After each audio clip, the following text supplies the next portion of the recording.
Capítulo 14. Hemos hallado al Mesías.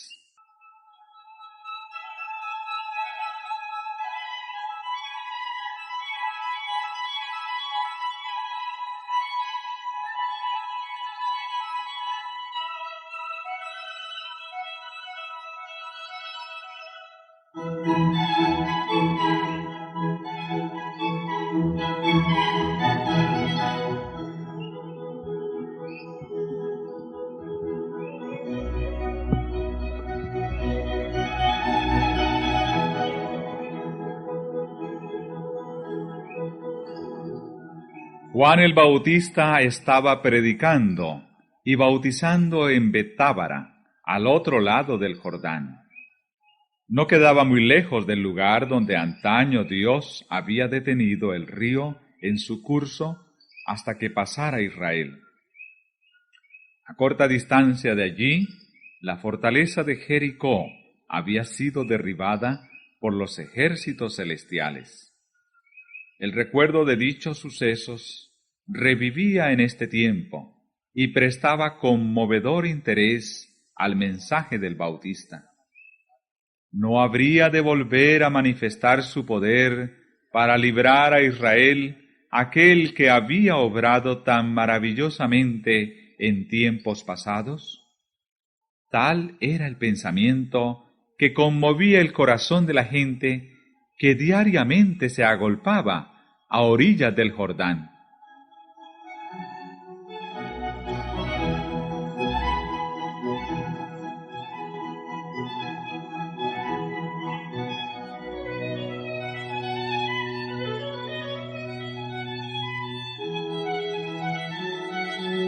La predicación de Juan se había posesionado tan profundamente de la nación que exigía la atención de las autoridades religiosas. El peligro que se produjera alguna insurrección inducía a los romanos a considerar con sospecha toda reunión popular y todo lo que tuviese el menor viso de un levantamiento del pueblo excitaba los temores de los gobernantes judíos. Juan no había reconocido la autoridad del Sanedrín ni pedido su sanción sobre su obra, y había reprendido a los gobernantes y al pueblo, a fariseos y saduceos por igual. Sin embargo, el pueblo le seguía ávidamente. El interés manifestado en su obra parecía aumentar de continuo. Aunque él no le había manifestado deferencia, el Sanedrín estimaba que, por enseñar en público, se hallaba bajo su jurisdicción.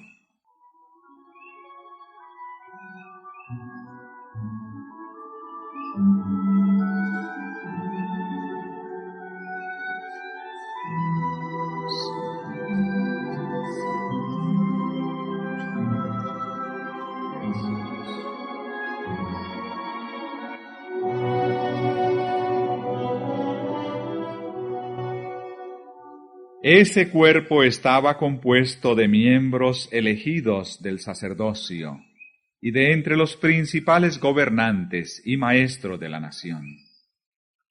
El sumo sacerdote era quien lo presidía, por lo general. Todos sus miembros debían ser hombres de edad provecta, aunque no demasiado ancianos, hombres de saber, no sólo versados en la religión e historia de los judíos, sino en el saber general. Debían ser sin defecto físico y hombres casados y además padres, pues así era más probable que fuesen humanos y considerados. Su lugar de reunión era un departamento anexo al templo de Jerusalén. En el tiempo de la independencia de los judíos, el Sanedrín era la corte suprema de la nación y poseía la autoridad secular tanto como eclesiástica. Aunque en el tiempo de Cristo se hallaba subordinado a los gobernadores romanos, ejercía todavía una influencia poderosa en los asuntos civiles y religiosos.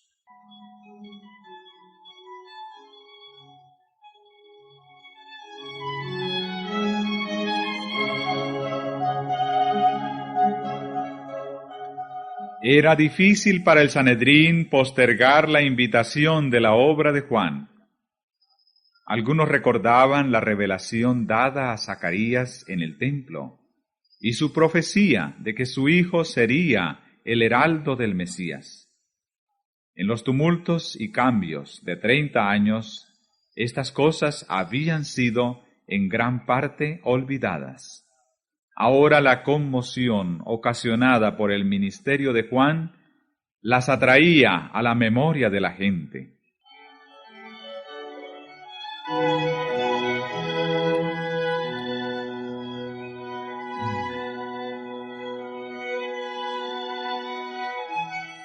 Hacía mucho que Israel no había tenido profeta.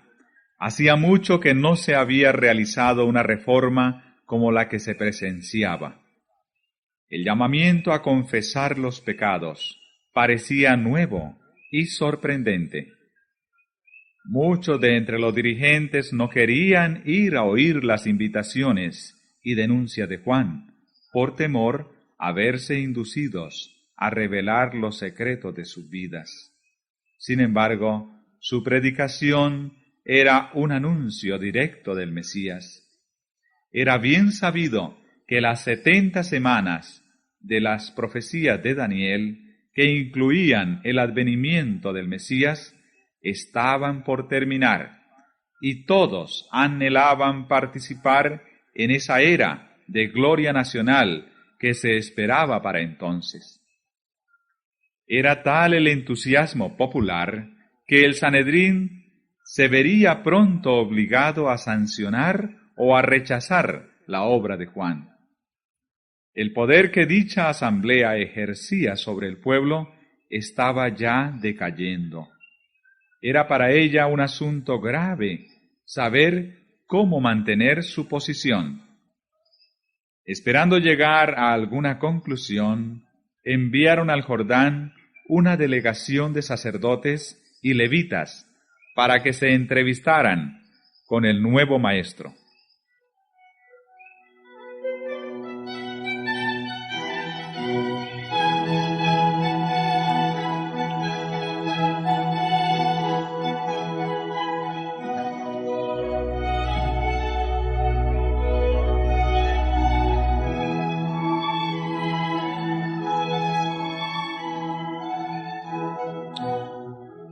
Cuando los delegados llegaron, había una multitud congregada que escuchaba sus palabras.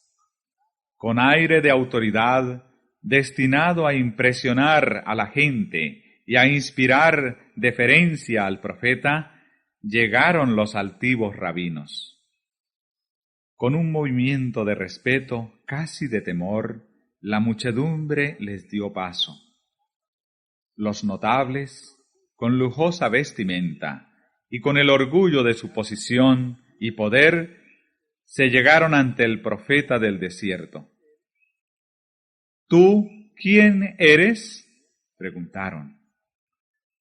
No soy yo el Cristo, contestó Juan, sabiendo lo que ellos pensaban. ¿Qué pues? ¿Eres tú Elías? No soy. ¿Eres tú el profeta? No. Pues ¿quién eres para que demos respuesta a los que nos enviaron? ¿Qué dices de ti mismo? Yo soy la voz del que clama en el desierto. Enderezad el camino del Señor, como dijo Isaías, profeta.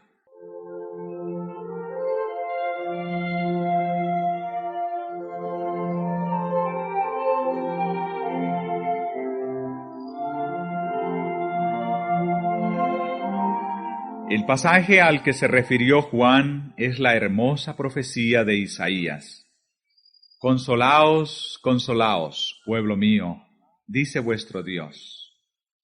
Hablad al corazón de Jerusalén.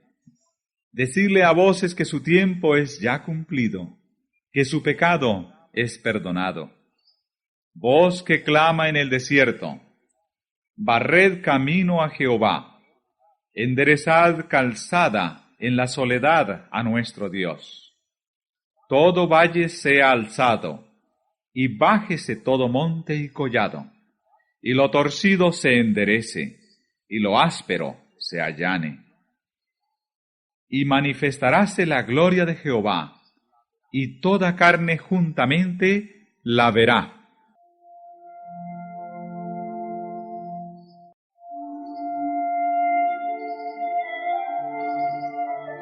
Antiguamente, cuando un rey viajaba por las comarcas menos frecuentadas de sus dominios, se enviaba delante del carro real a un grupo de hombres para que aplanase los lugares escabrosos y llenase los baches, a fin de que el rey pudiese viajar con seguridad y sin molestia.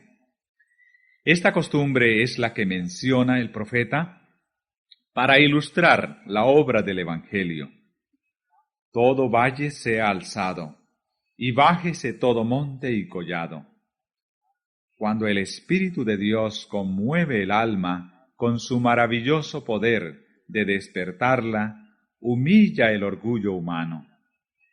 El placer mundanal, la jerarquía y el poder son tenidos por inútiles. Son destruidos los consejos y toda altura que se levanta contra la ciencia de Dios, y se sujeta todo intento a la obediencia de Cristo. Entonces la humildad y el amor abnegado, tan poco apreciados entre los hombres, son ensalzados como las únicas cosas de valor.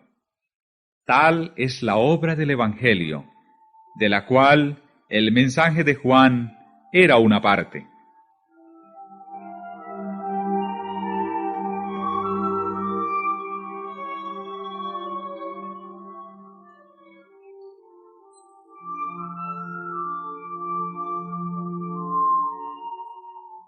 Los rabinos continuaron preguntando: ¿por qué pues bautizas si tú no eres el Cristo, ni Elías, ni el profeta? Las palabras del profeta se referían al Moisés. Los judíos se habían inclinado a creer que Moisés sería resucitado de los muertos y llevado al cielo. No sabían que ya había sido resucitado. Cuando el Bautista inició su ministerio, muchos pensaron que tal vez fuese el profeta Moisés resucitado, porque parecía tener un conocimiento cabal de las profecías y de la historia de Israel.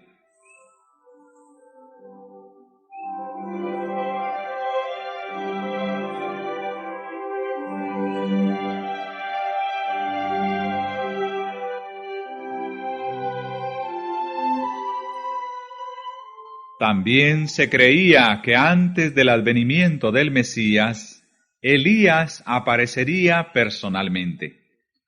Juan salió al cruce de esta expectación con su negativa, pero sus palabras tenían un significado más profundo. Jesús dijo después, refiriéndose a Juan: «Y si queréis recibirlo, este es Elías, el que había de venir».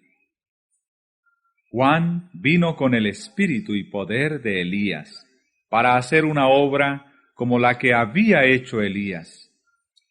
Si los judíos le hubiesen recibido, esta obra se habría realizado en su favor, pero no recibieron su mensaje.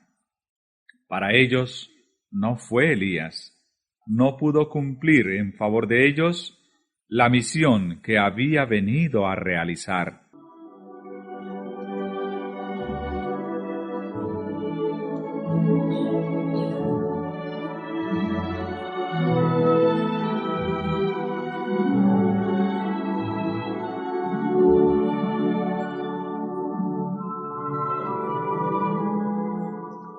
Muchos de los que estaban reunidos al lado del Jordán habían estado presentes en ocasión del bautismo de Jesús.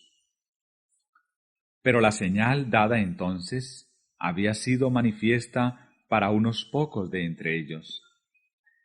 Durante los meses precedentes, durante el ministerio del Bautista, muchos se habían negado a escuchar el llamamiento al arrepentimiento. Así habían endurecido su corazón y oscurecido su entendimiento. Cuando el cielo dio testimonio a Jesús en ocasión de su bautismo, no lo percibieron. Los ojos que nunca se habían vuelto con fe hacia el invisible, no vieron la revelación de la gloria de Dios. Los oídos que nunca habían escuchado su voz, no oyeron las palabras del testimonio. Así sucede ahora. Con frecuencia, la presencia de Cristo y de los ángeles ministradores se manifiesta en las asambleas del pueblo. Y sin embargo, muchos no lo saben. No disciernen nada insólito, pero la presencia del Salvador se revela a algunos. La paz y el gozo animan su corazón. Son consolados, estimulados y bendecidos.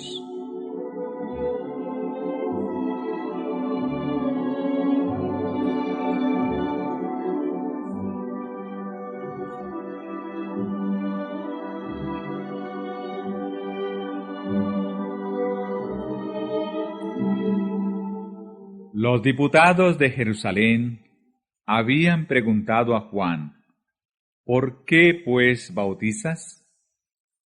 Y estaban aguardando su respuesta. Repentinamente, al pasear Juan la mirada sobre la muchedumbre, sus ojos se iluminaron, su rostro se animó, todo su ser quedó conmovido por una profunda emoción. Con la mano extendida, exclamó, «Yo bautizo con agua, pero en medio de vosotros está uno a quien no conocéis. Él mismo viene después de mí, a quien no soy digno de desatar la correa de sus zapatos».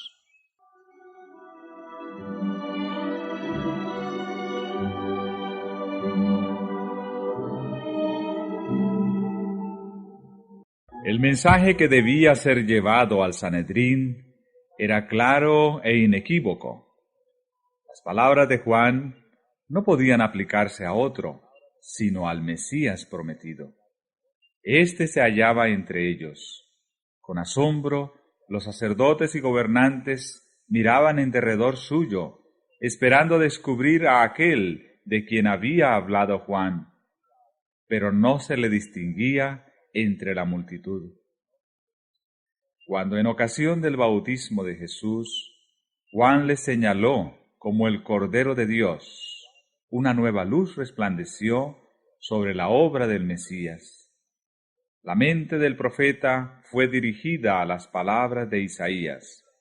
Como cordero fue llevado al matadero. Durante las semanas que siguieron, Juan estudió con nuevo interés las profecías y la enseñanza de las ceremonias de los sacrificios. No distinguía claramente las dos fases de la obra de Cristo, como sacrificio doliente y como Rey vencedor, pero veía que su venida tenía un significado más profundo que el que discernían los sacerdotes y el pueblo. Cuando vio a Jesús entre la muchedumbre, al volver él del desierto, esperó confiadamente que daría al pueblo alguna señal de su verdadero carácter. Casi impacientemente esperaba oír al Salvador declarar su misión. Pero Jesús no pronunció una palabra ni dio señal alguna. No respondió al anuncio que hiciera el Bautista acerca de él, sino que se mezcló con los discípulos de Juan sin dar evidencia externa de su obra especial, ni tomar medidas que lo pusiesen en evidencia.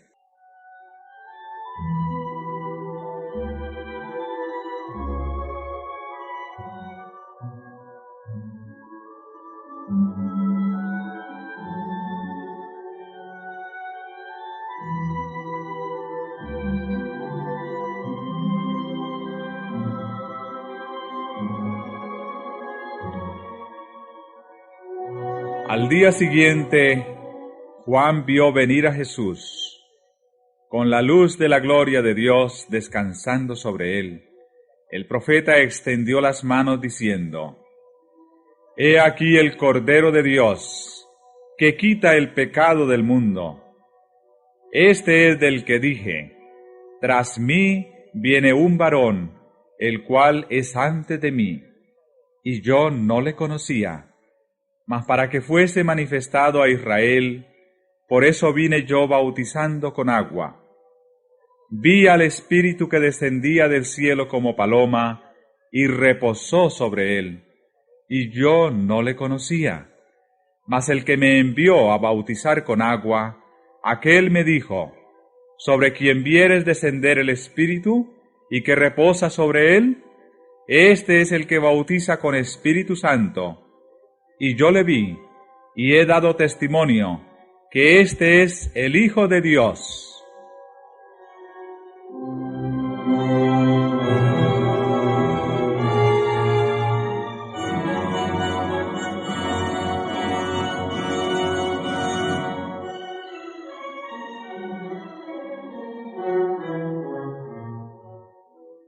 ¿Era este el Cristo? Con reverencia y asombro el pueblo miró a aquel que acababa de ser declarado Hijo de Dios. Todos habían sido profundamente conmovidos por las palabras de Juan. Les había hablado en el nombre de Dios. Le habían escuchado día tras día mientras reprendía sus pecados, y diariamente se había fortalecido en ellos la convicción de que era enviado del cielo. Pero, ¿quién era este mayor que Juan el Bautista? En su porte e indumentaria, nada indicaba que fuese de alta jerarquía.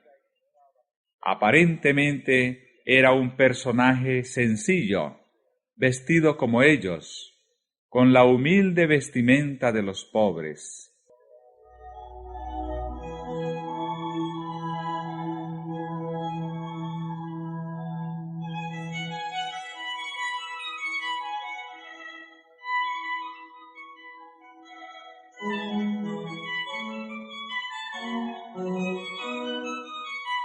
Había entre la multitud algunos de los que en ocasión del bautismo de Cristo habían contemplado la gloria divina y oído la voz de Dios.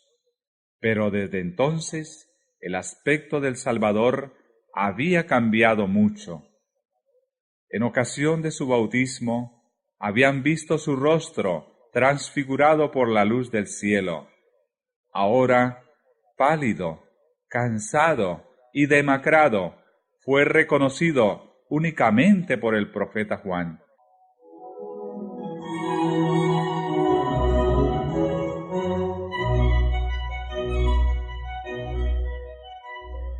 Pero al mirarle, la gente vio un rostro donde la compasión divina se aunaba con la conciencia del poder. Toda mirada de sus ojos, todo rasgo de su semblante, estaba señalado por la humildad y expresaba un amor indecible. Parecía rodeado por una atmósfera de influencia espiritual.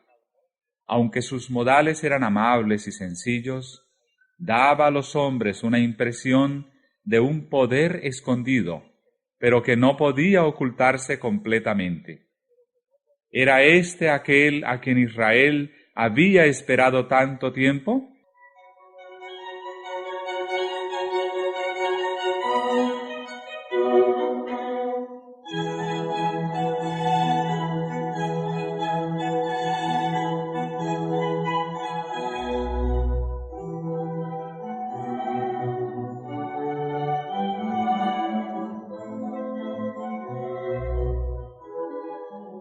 Jesús vino con pobreza y humillación, a fin de ser tanto nuestro ejemplo como nuestro Redentor.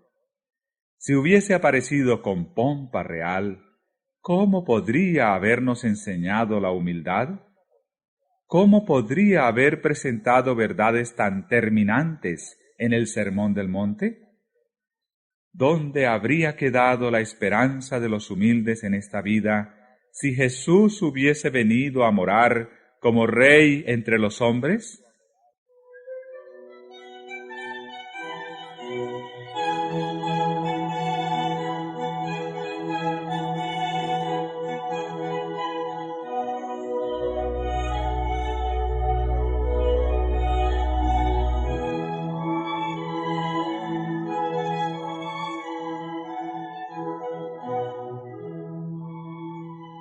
Sin embargo, para la multitud parecía imposible que el ser designado por Juan estuviese asociado con sus sublimes esperanzas.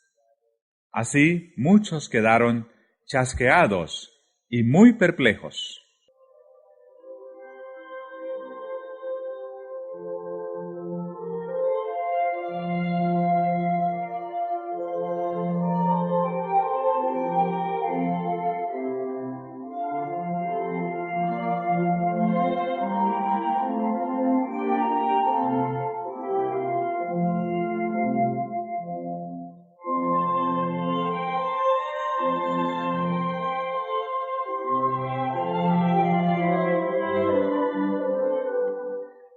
Las palabras que los sacerdotes y rabinos tanto deseaban oír, a saber, que Jesús restauraría ahora el reino de Israel, no habían sido pronunciadas.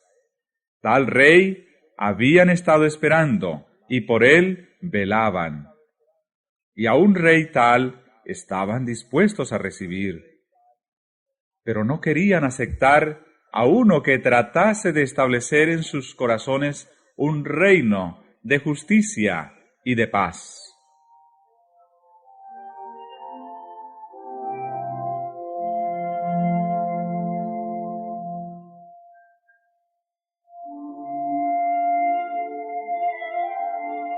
Al día siguiente, mientras dos discípulos estaban cerca, Juan volvió a ver a Jesús entre el pueblo.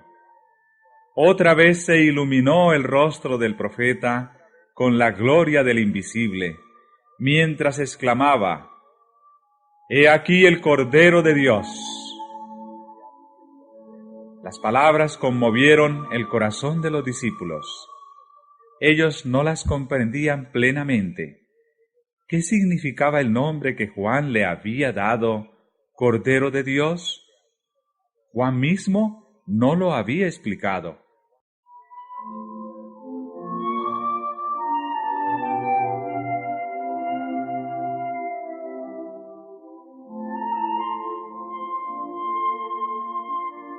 Dejando a Juan, se fueron en pos de Jesús. Uno de ellos era Andrés, hermano de Simón. El otro, Juan, el que iba a ser el evangelista. Estos fueron los primeros discípulos de Cristo.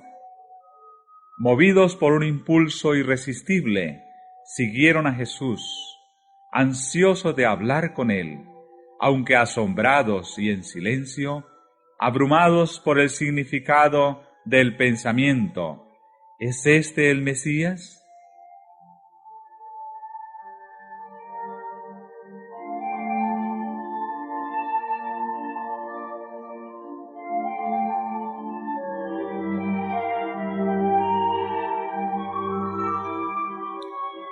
Jesús sabía que los discípulos le seguían. Eran las primicias de su ministerio, y había gozo en el corazón del Maestro Divino al ver a estas almas responder a su gracia. Sin embargo, volviéndose les preguntó: ¿qué buscáis? Quería dejarlos libres para volver atrás, o para expresar su deseo.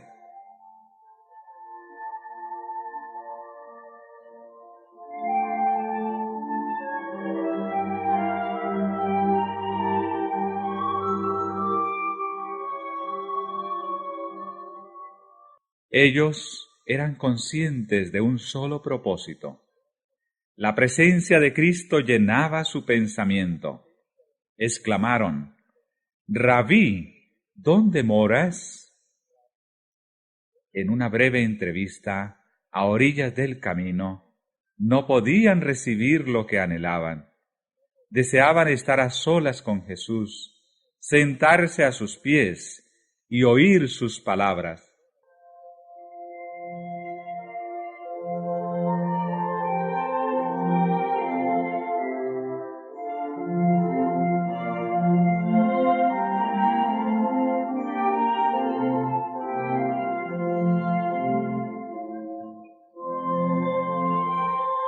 Díceles: «Venid y ved». Vinieron y vieron dónde moraba, y quedáronse con él aquel día.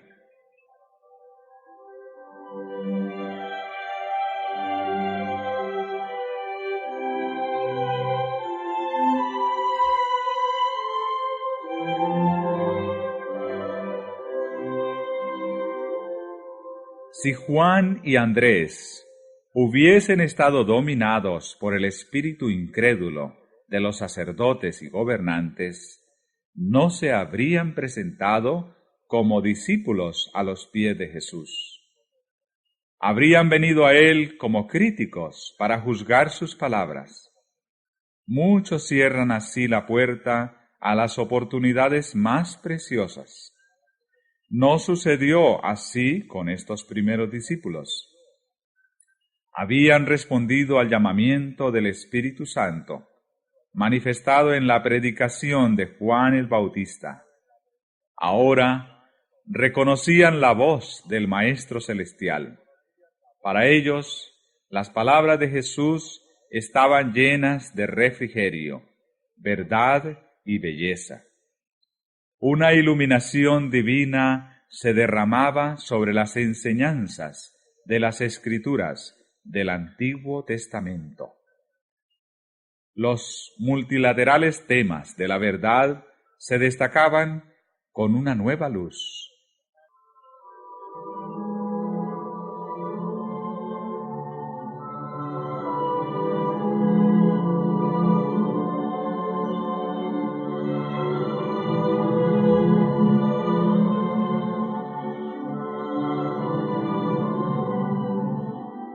Es la contrición, la fe y el amor lo que habilita al alma para recibir sabiduría del cielo. La fe, obrando por el amor, es la llave del conocimiento, y todo aquel que ama conoce a Dios.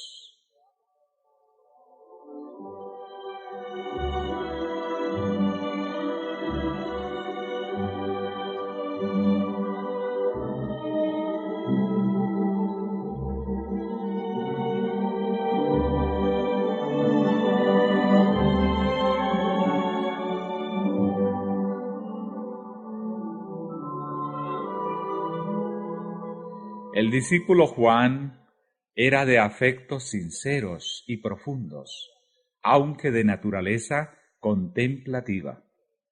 Había empezado a discernir la gloria de Cristo, no la pompa mundanal, ni el poder que se le había enseñado a esperar, sino la gloria como del unigénito del Padre, lleno de gracia y de verdad. Estaba absorto en la contemplación del maravilloso tema.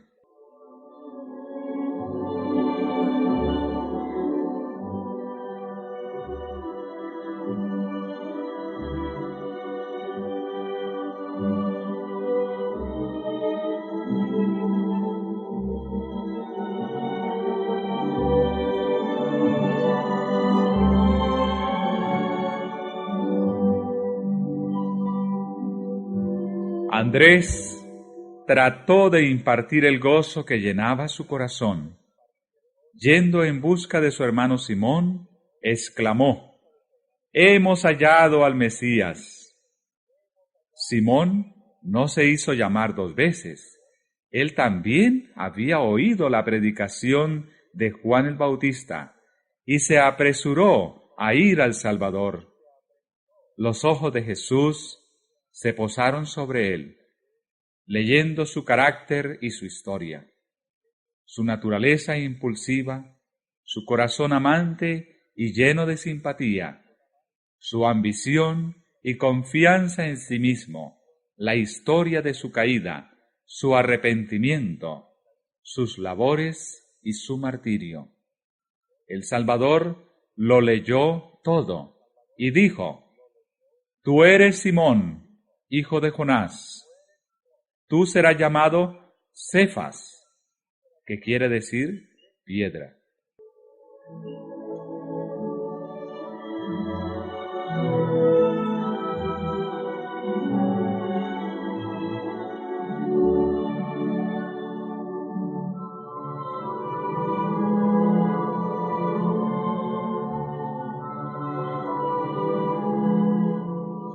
El día siguiente quiso Jesús ir a Galilea, y allí halla a Felipe, al cual dijo: Sígueme. Felipe obedeció al mandato, y enseguida se puso también a trabajar para Cristo.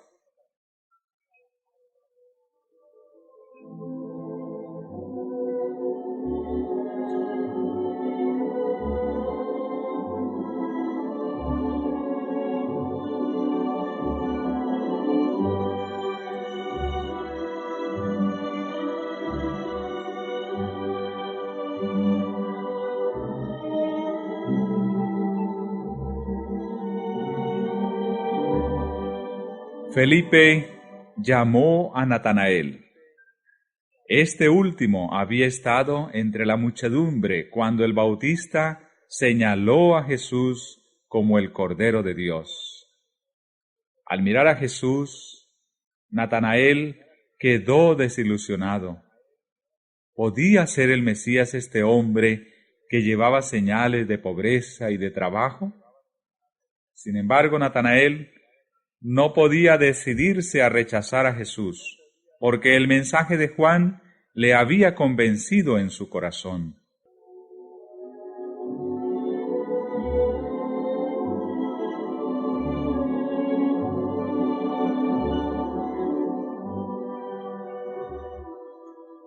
Cuando Felipe lo llamó, Natanael se había retirado a un tranquilo huerto para meditar sobre el anuncio de Juan y las profecías concernientes al Mesías. Estaba rogando a Dios que si el que había sido anunciado por Juan era el libertador, se lo diese a conocer. Y el Espíritu Santo descendió para impartirle la seguridad de que Dios había visitado a su pueblo y le había suscitado un cuerno de salvación.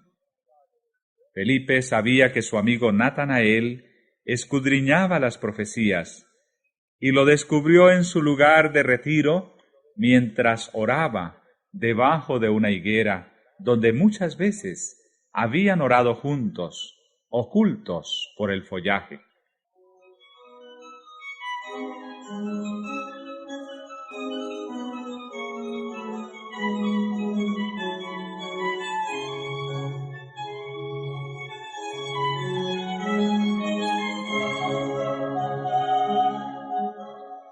El mensaje: hemos hallado a aquel de quien escribió Moisés en la ley y los profetas, pareció a Natanael una respuesta directa a su oración.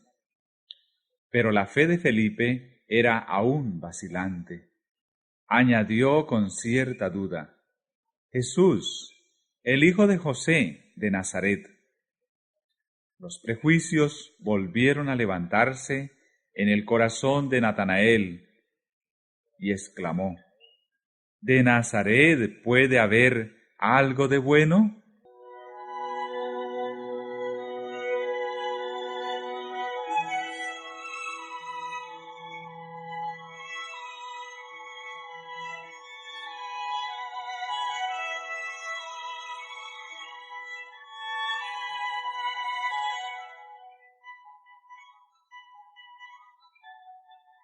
Felipe no entró en controversia, dijo: «Ven y ve». Jesús vio venir así a Natanael y dijo de él: «He aquí un verdadero israelita, en el cual no hay engaño». Sorprendido, Natanael exclamó: «¿De dónde me conoces?». Respondió Jesús y díjole: «Antes que Felipe te llamara, cuando estabas debajo de la higuera, yo te vi».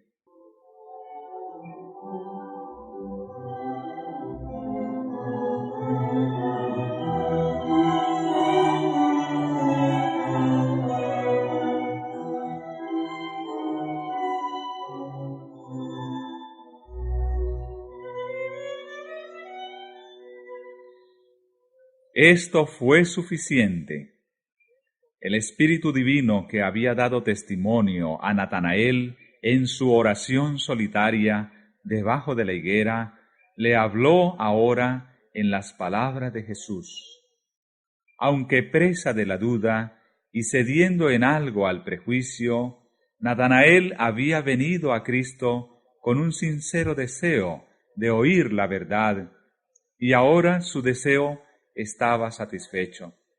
Su fe superó a la de aquel que le había traído a Jesús.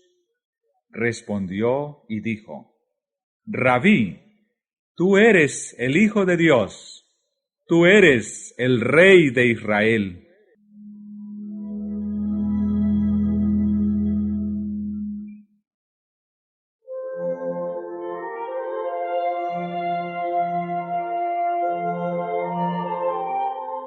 Si Natanael hubiese confiado en los rabinos para ser dirigido, nunca habría hallado a Jesús. Viendo y juzgando por sí mismo, fue como llegó a ser discípulo. Así sucede hoy día en el caso de muchos, a quienes los prejuicios apartan de lo bueno. Cuán diferentes serían los resultados si ellos quisieran venir y ver.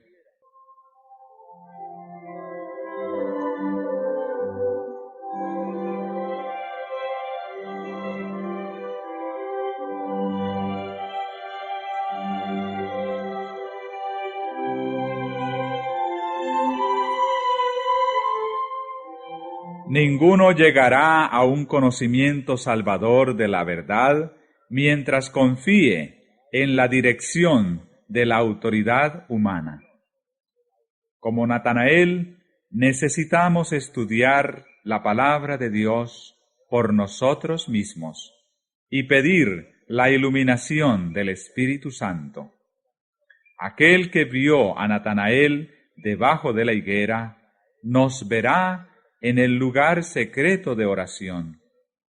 Los ángeles del mundo de luz están cerca de aquellos que con humildad solicitan la dirección divina.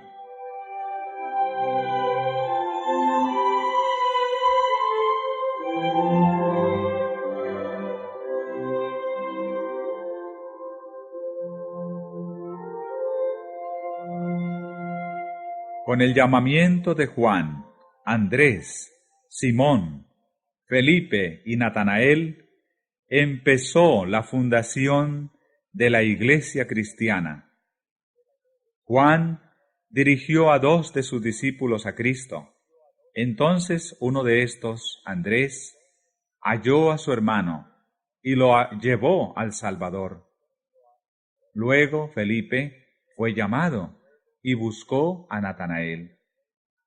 Estos ejemplos deben enseñarnos la importancia del esfuerzo personal de dirigir llamamientos directos a nuestros parientes, amigos y vecinos. Hay quienes durante toda la vida han profesado conocer a Cristo y sin embargo no han hecho nunca un esfuerzo personal para traer siquiera un alma al Salvador. Dejan todo el trabajo al predicador. Tal vez él esté bien preparado para su vocación, pero no puede hacer lo que Dios ha dejado para los miembros de la Iglesia.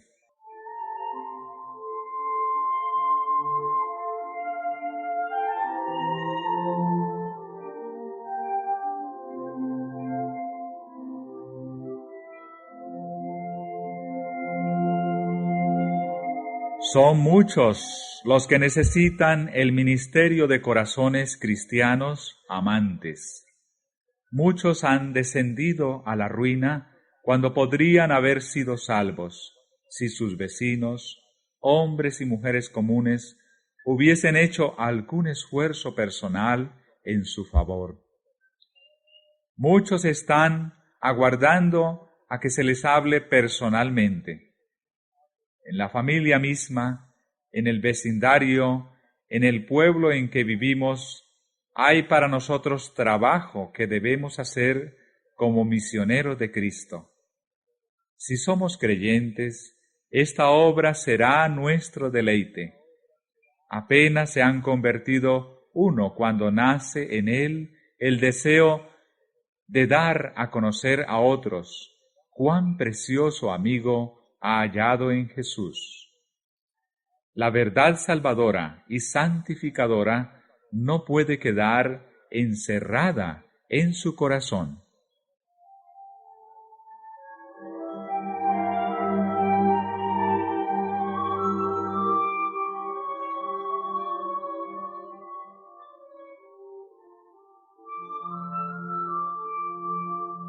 Todos los que se han consagrado a Dios serán conducto de luz. Dios los hace agentes suyos para comunicar a otros las riquezas de su gracia. Su promesa es: y daré a ellas y a los alrededores de mi collado bendición, y haré descender la lluvia en su tiempo. Lluvias de bendición serán.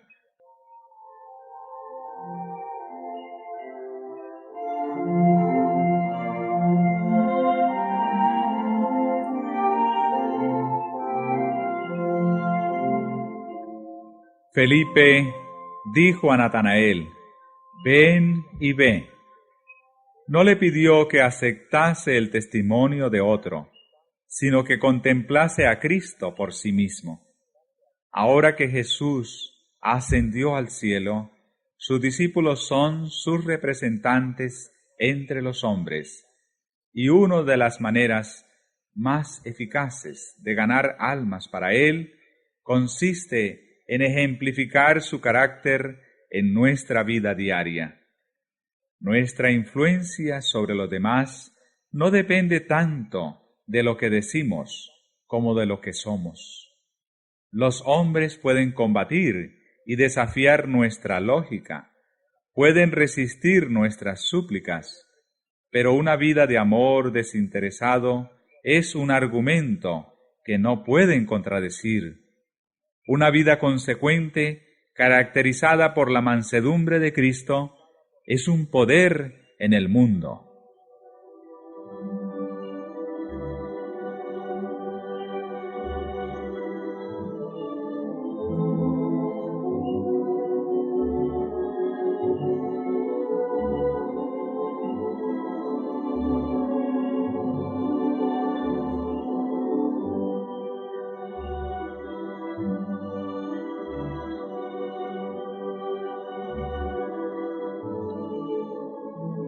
La enseñanza de Cristo fue la expresión de una convicción íntima y de la experiencia, y los que aprenden de Él llegan a ser maestros según el orden divino. La palabra de Dios, pronunciada por aquel que haya sido santificado por ella, tiene un poder vivificador que la hace atrayente para los oyentes y los convence de que es una realidad viviente. Cuando uno ha recibido la verdad con amor, lo hará manifiesto en la persuasión de sus modales y el tono de su voz. Dará a conocer lo que él mismo oyó, vio y tocó de la palabra de vida, para que otros tengan comunión con él por el conocimiento de Cristo. Su testimonio, de labios tocados por un tizón ardiente del altar, es verdad para el corazón dispuesto a recibirlo y santifica el carácter.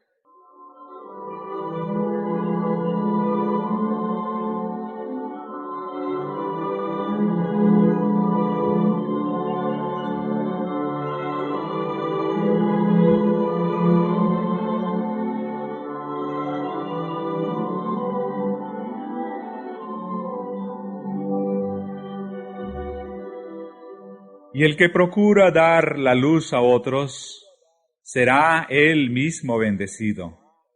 Habrá lluvias de bendición. El que riega será él mismo regado. Dios podría haber alcanzado su objeto de salvar a los pecadores sin nuestra ayuda, pero a fin de que podamos desarrollar un carácter como el de Cristo, debemos participar en su obra. A fin de entrar en su gozo, el gozo de ver almas redimidas por su sacrificio, debemos participar de sus labores en favor de su redención.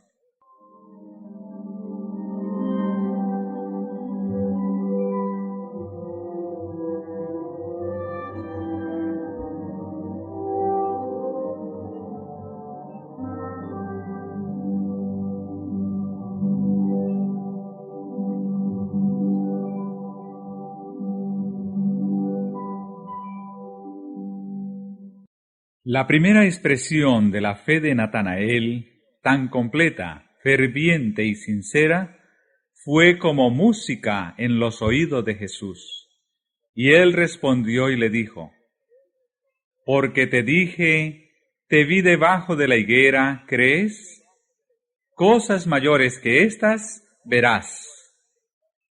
El Salvador miró hacia adelante con gozo, considerando su obra de predicar las buenas nuevas a los abatidos, de vendar a los quebrantados de corazón y proclamar libertad a los cautivos de Satanás.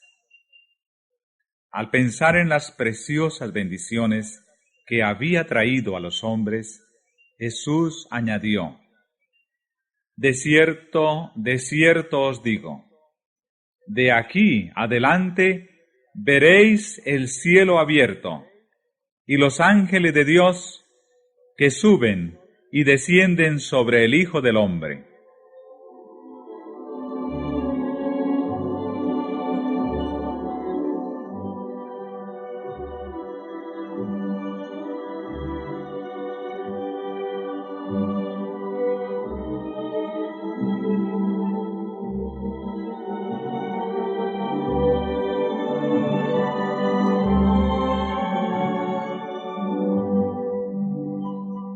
Con esto, Cristo dice en realidad: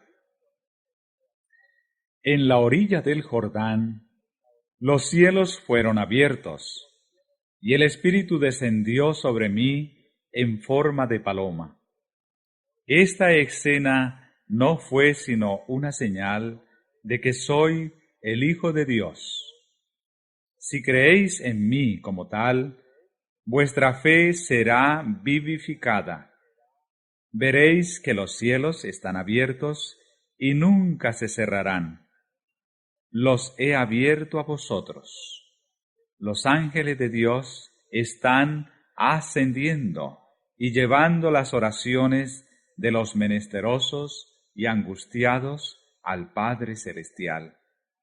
Y al descender, traen bendición y esperanza, valor, ayuda y vida a los hijos de los hombres.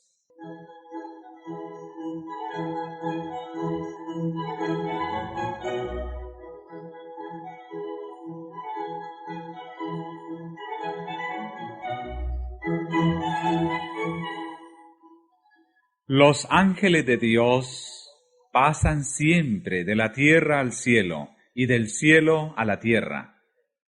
Los milagros de Cristo en favor de los afligidos y dolientes fueron realizados por el poder de Dios mediante el ministerio de los ángeles.